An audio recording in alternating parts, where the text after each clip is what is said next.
چند سالوں پہلے لکھنؤ سے ایک رافضی کتا نکلا تھا، نام بھی بدل لیا، دھرم بھی بدل لیا، سب کچھ کر لیا۔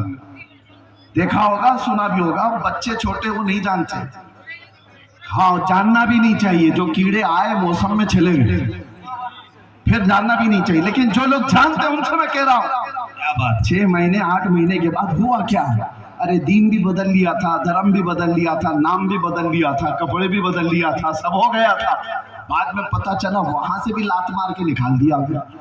ارے وہ قوم دوسری کاسٹ کو نہیں قبول کرتی، تجھے کہاں سے لے لے گی؟ کہاں سے تجھے قبول کر لیتی؟ نکال دیا گیا۔ ایک اعلیٰ حضرت کا پیغام سن کر کے جاؤ، اس وقت بہت شدت سے یاد آتی بات اعلیٰ حضرت کی۔ میرے اعلیٰ حضرت نے کہا تھا، یا رسول اللہ، جو تیرے در سے یار پھرتے ہیں مگر یوں ہی خار پھرتے ہیں۔ نعرہ تکبیر، نعرہ رسالت، مسلک اعلیٰ حضرت۔ جو تیرے در سے یار پھرتے ہیں در بدر یوں ہی خار پھرتے ہیں۔ دیکھا ہے زندگی میں، جو اس دربار کو چھوڑا ہے وہ ذلیلوں کے ساتھ ہی رہا ہے، اور دھوبی کا کتا نہ گھر کا نہ گھاٹ کا۔ بننا ہو تو ایک بنو۔ اے مسلمانوں، آپ سے میں کہتا ہوں، اللہ کی بات پر یقین ہے یا نہیں تمہیں؟ قرآن پر ایمان رکھتے ہو؟ اللہ نے کیا فرمایا قرآن میں؟ ایمان والے کامیاب ہو چکے۔ ایمان والوں کی علامت کیا ہے؟ قرآن کہتا ہے الذین هم فی صلاتهم خاشعون، وہ ایمان والے کامیاب ہوئے ہیں جو اپنی نمازوں میں گڑ گڑاتے ہیں۔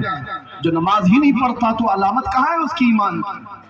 نماز سے ہی غافل ہے تو گڑ گڑائے گا کہاں؟ آ جاؤ مسجدوں کو آباد کرو، ان کی ویرانیاں تمہارے دل کی ویرانیاں ہیں، مسجدوں کا خالی پن تمہاری عزتیں برباد کر دیں گے، ان کی صفوں کو بھرنے کے بعد تمہارا ایمان جھگمگاتا ہے۔ اور اللہ تعالیٰ آگے فرماتا ہے وہ جو زکوٰۃ دیتے ہیں وہ ایمان والے کامیاب ہیں، اور وہ جو اپنی شرمگاہوں کی حفاظت کرتے ہیں وہ ایمان والے کامیاب ہیں، اور جو بے حیائی سے چہرہ پھیر لیتے ہیں وہ ایمان والے کامیاب ہیں۔ آج نوجوان طبقے کو میں دیکھتا ہوں، کیا تمہارے پاس ایمان ہے، عشق رسول ہے، حضور سے محبت کرنے کا دعویٰ کرتے ہو، پھر یہ علامتیں کہاں ہیں؟ تمہاری نماز کہاں؟ تمہاری زکوٰۃ کہاں ہے؟ تمہاری مسجدیں بے عبادت کیوں ہو گئی؟ توجہ کی ضرورت ہے۔ مسجدیں یوں ہی نہیں شہید ہوتی، جب خالی تم کر جاتے ہو تو دوسروں کی نگاہیں اس کی طرف اٹھنے لگتی ہیں۔ فجر میں اگر تمہارے جمعہ کا ماحول ہونے لگ جائے، قسم خدا کی کوئی ایک بھی تمہاری مسجد کی طرف آنکھ اٹھا کے دکھا دے، کبھی دکھا دے۔ تم نے اپنے عبادت خانوں کو ویران کیا، اور قرآن یہ کہتا ہے ایمان والے کامیاب ہیں۔ اللہ کی ذات پر یقین رکھو، اللہ کی ذات پر، اور اسی لیے مسجد سے صبح سے لے کر رات تک 5 بار مؤذن پکارتا ہے، جس میں 10 بار یہ کہا جاتا ہے حی علی الفلاح، کامیابی کی طرف آؤ، کامیابی کی طرف آؤ۔ پہلے مؤذن کیا پکارتا ہے؟ حی علی الصلاح، نماز کی طرف آؤ اور کامیابی کی طرف آؤ۔ نماز کی طرف آنے والا ہی کامیاب ہے۔ 10 بار دن میں بولا جاتا ہے، اور پھر یہ پرچے لے کر کے گھوم رہا ہے کس کے پاس؟ کامیابی دلا تو نیتا جی کے پاس، سیٹھوں کے پاس، کمپنیوں کے پاس، کہ کوئی اچھی جاب لگ جائے میں کامیاب ہو جاؤں۔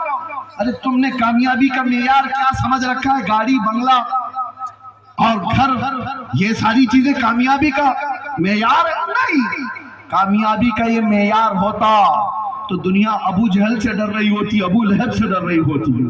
کامیابی کا معیار یہ ہے، وہ ابو ہریرہ جو 70 صحابہ کے بیچ بیٹھ کر کھجور کھا کر پوری زندگی گزارا کرتے تھے، پوری دنیا اس فاقہ کش صحابی سے بھی گھبراتی ہے، ڈرتی ہے۔